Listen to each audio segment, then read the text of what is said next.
Let's take a minute and talk about the tax bill. One of the first things that came to mind for me is a saying that my father used to use with us. He said, there is no shortcut for any place worth going.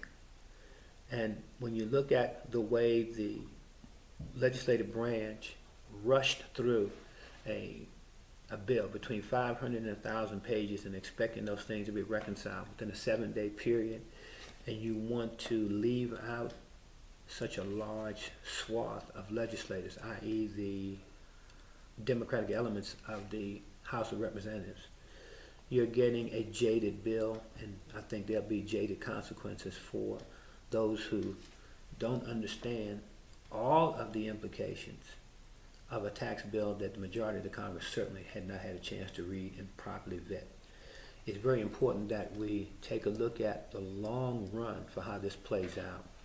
One thing I want to share with you, and I believe that persons who were party to this decision are counting on the fact that Americans tend to have a short memory when it comes to political issues and ideas. I heard a saying once where one was asked a question about what we pay attention to, and he said our attention span for political issues goes back about 20 minutes, and then we're off to something else. But the president signed it into law before he goes on vacation, saying that he wanted to make sure that the Internal Revenue Service had a chance to cross his T's, dot his I's, and then dot the I's, and put all of the deductions and all of the other bells and whistles that go along with the implementation in place before our filing deadlines are in April.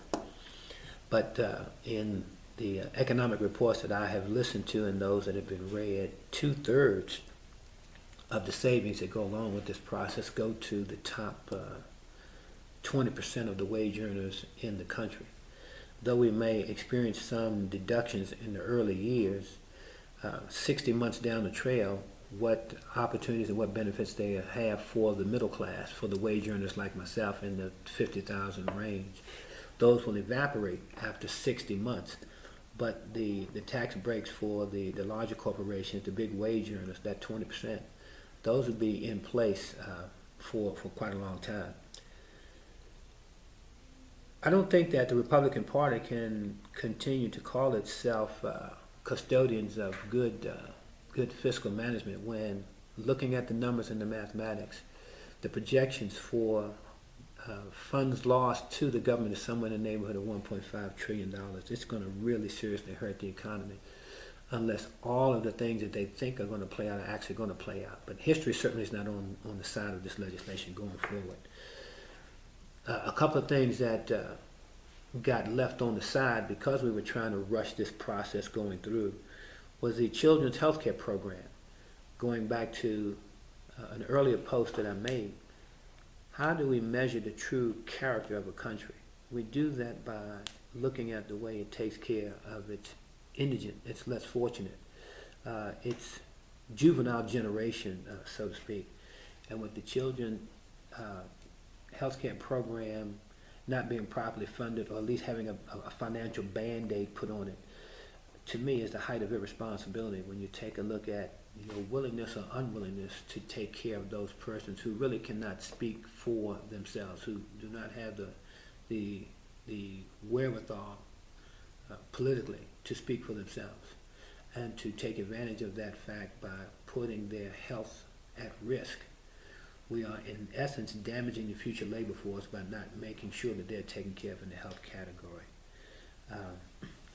The other thing that I would hope the country pays attention to going forward is, with all of the maladies that we say existed under the Affordable Care Act, that in the current administration's attempt to dismantle the process, you don't, and I'm speaking metaphorically, you don't move out of the house, put all your furniture on the street, and then go looking for another place to stay. Before you make the move, make sure you have a place for it to go.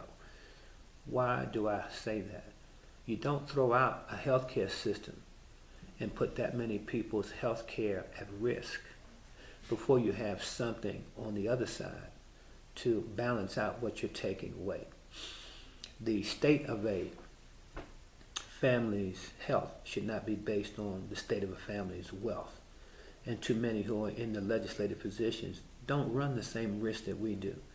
None of their children will suffer from the byproducts of a bad legislative decision. Their children will be well taken care of. There won't be healthcare issues and concerns for them. But for those of us who are not part of that system, who are not part of the gilded few, are going to suffer. And you have parents with anxiety attacks right now, rushing to get things done before the funds actually expire. And we should have never put our children in that kind of a position.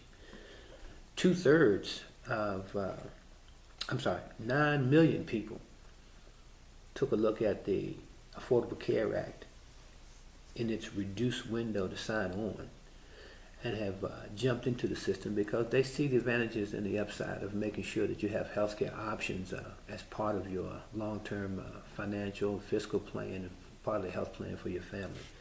So it still goes to show that there's a great need, there's a great want for it. And I think that the administration and the legislative branch is somewhat short-sighted by trying to accelerate its demolition without taking a look at the byproducts of destroying it. There are other specific items that I'll be prepared to talk about to you as those needs arise. But this will impact different families at different economic levels under different categories. And if you want to discuss those specifics, I'm going to give you the number once again. It's 915-850-VOTE. Send us your questions, your comments, your issues and concerns. And those things that we need to have a greater measure of expertise for, we'll certainly bring those to bear. We cannot legitimately claim to represent the people if we are not first asking the people what they wish for, what they need, and what they want. Jerome Tilghman, 16th Congressional District candidate, asking for your vote.